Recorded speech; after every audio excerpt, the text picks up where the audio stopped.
Hélas, vous ne me laisserez donc voir mon Seigneur ni morte ni vive. » Cette phrase, restée dans l'histoire, nous la devons à Marguerite de Provence, épouse de Louis IX. Si elle n'est pas la reine de France la plus connue de notre histoire, n'ayant pas eu un rôle politique majeur, elle a néanmoins eu une grande influence sur son époux, Saint Louis, ainsi que sur les arts et leur expansion. L'histoire de Marguerite de Provence débute en 1221. On ne connaît pas précisément son lieu de naissance, il peut s'agir du château de Sainte-Memme ou du château de Brignoles, tous deux situés dans le sud de la France. Elle est la fille de Raymond Béranger IV, comte de Provence, et de Béatrice de Savoie. Elle a également 3 sœurs. Éléonore de Provence, épouse d'Henri III d'Angleterre et future reine anglaise. Béatrice de Provence, épouse du frère de Louis IX, Charles d'Anjou, et future reine de Naples et de Sicile. Et Sancy de Provence, épouse de Richard de Cornouailles, comtesse de Cornouailles et future reine de Germanie. On connaît peu de choses sur l'enfance de Marguerite. On sait qu'elle se déplace beaucoup dans le comté de Provence, son père ayant pour objectif de le réunifier, et donc il se déplace avec toute sa famille et sa cour au cours de ses voyages.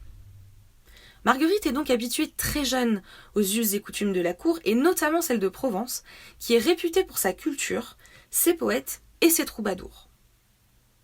On sait également qu'elle est décrite comme cultivée, spirituelle, vive et enjouée, ce qui est dû à l'éducation voulue par sa mère, Béatrice de Savoie. Ces différentes qualités lui valent l'appellation de parfaite. Ce n'est pourtant pas pour sa perfection que Blanche de Castille va la choisir comme épouse pour son fils, le futur Louis IX. Ce qui va pousser la régente à choisir Marguerite, c'est son appartenance au comté de Provence. Puisque, en mariant son fils à l'une des héritières, elle a pour objectif de ramener la riche province provençale dans le giron du roi de France.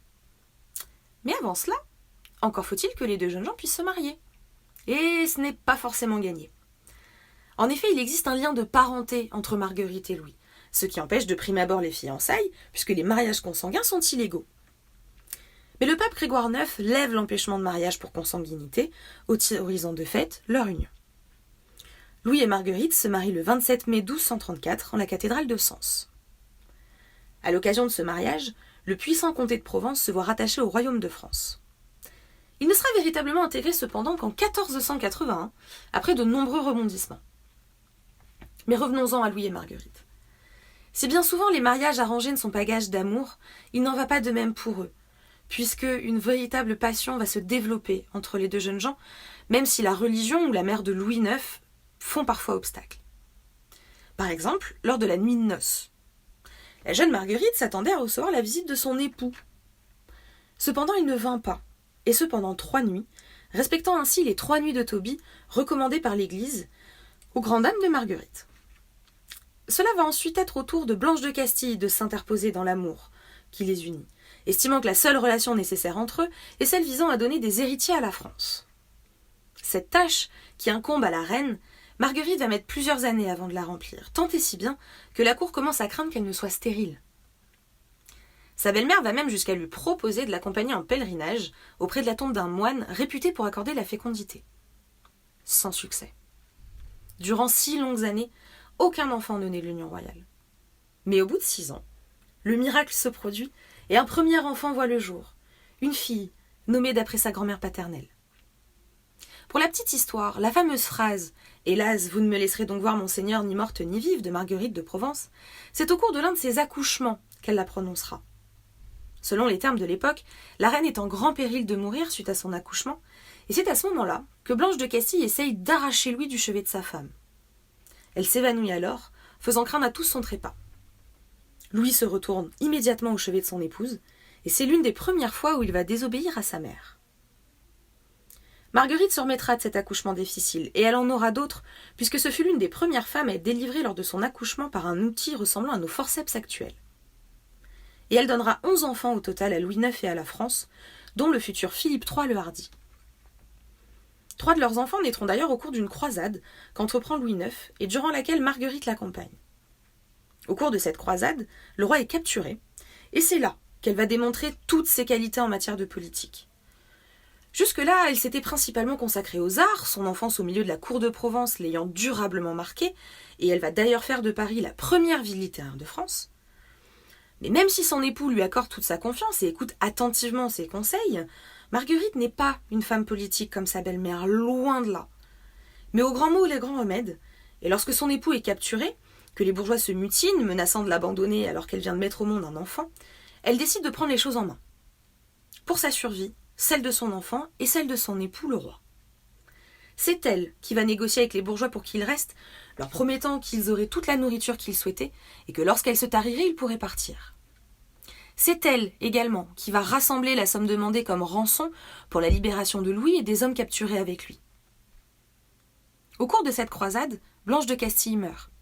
Et Marguerite aura à cette occasion un échange avec le sénéchal de Joinville qui restera lui aussi dans l'histoire. En effet, Joinville ne comprend pas la raison du deuil profond qui anime Marguerite à la mort de Blanche et il lui fait remarquer par ces mots. « La femme que vous haïssez le plus est morte et vous en menez un tel deuil ? Ce n'est pas sur elle que je pleure, sénéchal, mais sur le roi, mon époux, pour le chagrin que lui cause la mort de sa mère. » fut la réponse que lui fit Marguerite. Ce qui est assez révélateur d'ailleurs du caractère de la jeune femme et de son amour réel pour son époux. Marguerite a donc eu au cours de cette croisade un rôle clé, et elle va en avoir à nouveau un dans l'histoire de France, puisqu'elle va empêcher Louis IX de prendre l'habit de moine. En effet, lorsque son époux lui annonce son intention de quitter la couronne de France pour la confier à son fils, Louis, afin que lui puisse se consacrer entièrement à Dieu, Marguerite va mettre en œuvre toute sa douceur, mais également toute sa fermeté pour faire renoncer le roi. Et elle va y arriver, même si après ça, Louis gardera toujours en tête cette volonté de servir encore plus sa foi. C'est d'ailleurs ainsi qu'il va périr. En 1270, lorsque Louis repart en croisade, la peste fait rage, et c'est en soignant des pestiféries qu'il meurt. Lors de cette dernière croisade, Marguerite ne l'accompagne pas. Elle reste en France pour exercer la tutelle sur leurs enfants, mais pas la régence. Louis la confie à Mathieu, abbé de Saint-Denis, et au comte Simon de Vendôme. Cette période de la vie de Marguerite va être terrible. En l'espace de quelques mois, elle perd son mari, un de ses fils, sa belle-fille et son petit-fils. Et il faudra presque 1 an à la reine pour récupérer les corps de son époux et de son fils et pour pouvoir les enterrer. Mais le roi est mort, vive le roi! Philippe III prend la place de son père sur le royaume de France, pendant que sa mère reste quelque temps à la cour avant de se consacrer à Dieu. Sa retraite ne fut interrompue que par la succession du comté de Provence, auquel elle accorda beaucoup d'attention dû à la difficulté de la tâche. Si on sait que la reine Marguerite a passé une grande partie de sa retraite au couvent des Cordelières de l'église de Sainte-Claire, qu'elle avait fondée, il est aussi très probable qu'elle ait passé du temps dans le château de Dourdan, celui-ci lui étant offert en douaire par son fils. Après 25 ans passés sans son époux, à se consacrer à sa foi et à l'écriture de la vie de Saint-Louis au travers des mots du sénéchal de Joinville, elle meurt le 21 décembre 1295, à l'âge de 74 ans, dans le couvent où elle s'était retirée.